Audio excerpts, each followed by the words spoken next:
Today's video was sponsored by our friends at Anker.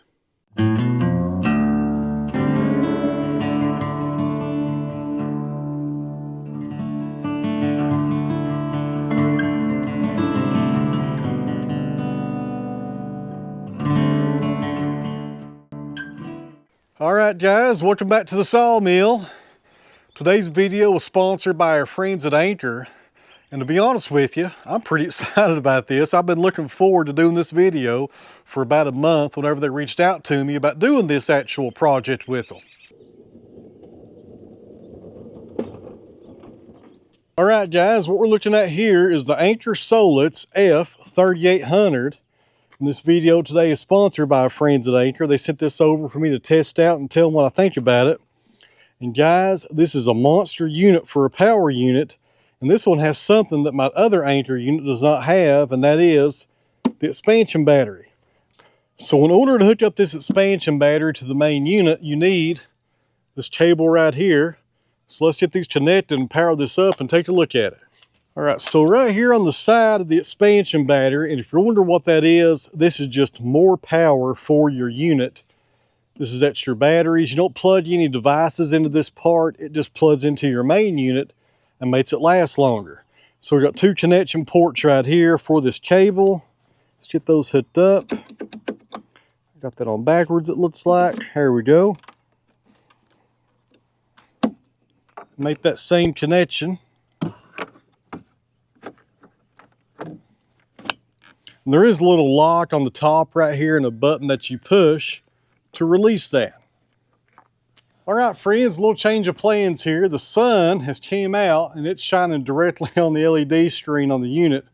So I moved it to the garage so I can show you guys what features it has. All right, friends, I've got this unit plugged into the grid right now for charging. Right there is where the cord plugs into. It does come with this cord. Goes right into a 110 outlet, so it's easy to charge. You can also charge this with solar as well. That's my preferred way to charge these things up. So if you do need this in an emergency situation, you can plug it into your solar panels, not to worry about the grid, because the grid may not be there. So right now we are charging it up and I'm using the app. So Anker has this really cool app right here that you connect to your unit. It also does your updates. You can check all the statuses on all your outputs and also turn them off and on. A lot of good features right here, especially the update feature. That way your unit is always up to date and ready to go. Friends, real briefly, as far as the extended battery goes, it does have an on and off switch right there, and that's pretty much all the buttons on this. You won't plug any devices into this part of the unit. This is only for extended battery life of the main unit. But it's worth having. If you're getting one of these units, you can get one of these and you can keep adding to these as well. You can have more than one of these expandable batteries hooked up to your Anker SOLIX at one time. Over here on the side of the unit on the top, you have another outlet for an expandable battery to be hooked up to it, just like this one right here. And down here on the unit, you do have all your charging ports. This, of course, goes to the expandable battery. You have charging ports for solar. This is the breaker. So think of this little button right here as a breaker on a box in your house. So if you go over your overload protection, this will pop so you do not damage your unit. And right here, friends, is another option you can get. This will go to a home power switch panel. You can plug that in right there. So if you do lose power on your house, this will switch over automatically and start powering your house. That's a really nice feature as well. Over here on the other side, you have all your AC outlets. You have 6 of those. You have overload protection as well. And up here at the very top, you have a 25 amp max 120 and 240 plug on the very top. And these 110s, just to note, are 20 amps. So you can plug up most of your appliances and any kind of charging devices to these right here, and you don't have to worry about them overloading the system. 20 amps will get you most things you need to charge around your house. Now over here on the front is the display screen. Also has the on and off button right there. And over here is the car socket. So if you want to charge this with your vehicle like a cigarette lighter, you can plug it in right there as well. And there is the selection button for that. Bring that display back up. And below this you have your different inputs, USB inputs, and your IQ, which is pretty much what Apple uses for everything nowadays. And this button right here is your Wi-Fi button. So you hit that button to connect this unit to your app. That's very important. Of course, you got your display. You can turn that off and on. And then on your display, it shows the battery right now, which is at 92%. Your input is 1742 on the input watts. So it does show you how much power is coming in when you're charging. And when the unit's being used, you got your output, which will show up over here, which shows how much watts are going out. So right here, friends, are a few scenarios on why a portable power unit really does make sense to have. Let's say the power's been out and your phone is dead. What do you do to communicate with people? You get one of these so you can charge your phone back up. Because once your phone runs out of battery, unless you have something like this, you're out of luck right there. And sometimes the power could be out for 3 or 4 days or even weeks. Something like this is invaluable to have. It gives you a lot of security having a power unit like this of this size. Here's another scenario. Let's say there's been a terrible incident in your county and the power could be down for several weeks or several months. You know what happens then? The marauders and the renegades come out, they start going through your stuff and trying to rob you of your supplies. Therefore, you got to set up a coalition with your neighbors. In order for that to be effective, you need communication, but you can't use these unless they're charged. So, get your portable power unit out, plug this up, and keep your two-way radios charged so you and your neighbors can communicate and keep each other safe.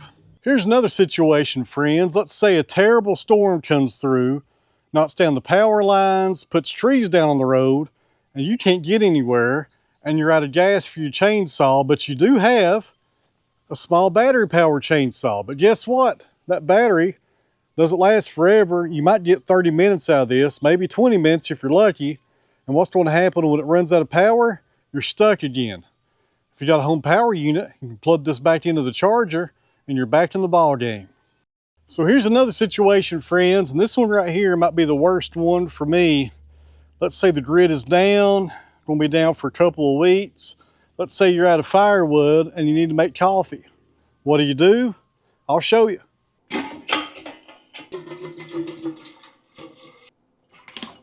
I don't know about you guys, but if the grid went down, this right here would be a necessity, coffee.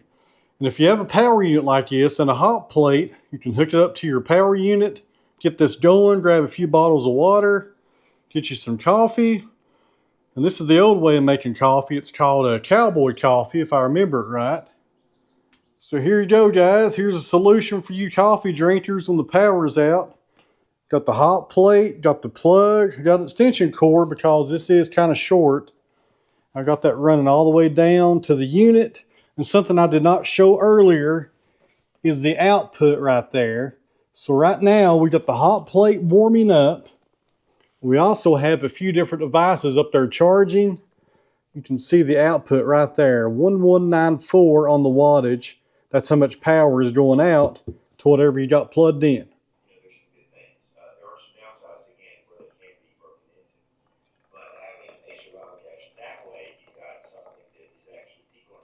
All right, guys, now we're going to head down here to the wood shop and I'll show you guys how I installed my transfer switch and how the Anker SOLIX hooks up to that and keeps the lights on in the shop when the grid goes down.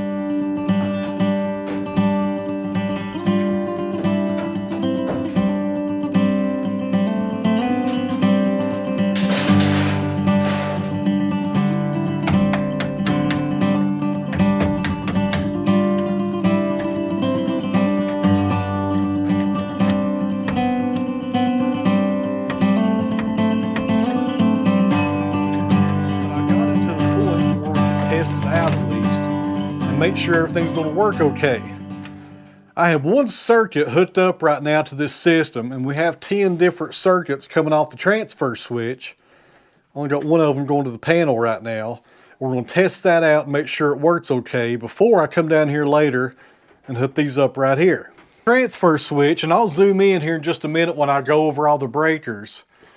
We have the letter H. That breaker is wired into the lights for this room. Now right now the switch right above it, which corresponds to that breaker, which is the letter H, is on the line unit, which means the grid is powering the lights in here. Now watch this. You have a line unit, an off, and a generator right there as far as your symbols go. Right now we're in the line unit position. So you switch it up, and right there it is off. You go up one more, then you go up one more selection to the generator, and the lights are back on. So now the lights in this room are being powered by the Anker SOLIX and not the grid. If you want to go back to the grid, go all the way down and there you go. So this is the gist of it. Your power is going through this like a circuit breaker, and then it goes to your panel to power up that circuit. There's 2 leads on this. You have 120 volts on each lead, so therefore you have the capacity to have 240 volts on this switch. It has 10 circuits and the max amperage is 50 amps. So like I mentioned, you have 10 different circuits right here, and the wires do have letters on them to correspond with each circuit. That makes the install really easy. I'm glad they done that as far as numbering the wires. You have 2 meters on the top for each leg of your 110 volts coming in. So you have meter number 1 and meter number 2 showing how much power is coming off this right here. And out of these 10 circuits right here, you have 5 on this side and 5 on this side. That meter controls 5, and that meter controls the other 5, or gives you a reading. That's a better way to put it. Friends, all I can say about this unit is, it's really nice to have. There's one thing for certain nowadays, and that is, nothing is for certain. You can't see the future. We got massive power outages happening all the time. Just the other day, AT&T went down for over 24 hours. Who knows, the grid may be next, and if that does happen, and you got some solar panels, and a unit like this, you have less to worry about. With a system like this, friends, you will never regret having it. I just ordered a second one for my house so I can have power up there in addition to the shop when the grid does go down, because it will go down from time to time, and who knows, the next time it goes down, it could stay down for a while, and at least if it does, I'll have a little bit of a peace of mind that I got power down here in the shop and in my house running with the Anker. Now, if you're interested in this unit, there's links down below. You can go straight to the page where it gets you all the information from this unit that we talked about in today's video, in addition to this transfer switch. If you're buying this unit, go ahead and get the transfer switch and do a complete install. Now, you may need a licensed electrician. I had the luxury of working under an electrician when I was in college years ago, so I got a good bit of electrical experience, and I'm comfortable working inside of a panel like this. But if you don't have any experience with doing stuff like that, make sure you hire an electrician to do this install for you. It probably wouldn't be real expensive to do. I got this done in 2 hours. And if I was going to wire up the entire panel, you could probably add maybe an hour to that. So based on today's rates for electricians, it's not going to be an expensive install right there, friends. Just a few hours and they'll be done, and you'll have nice power to run when the power goes out, because trust me guys, it's going to go out again.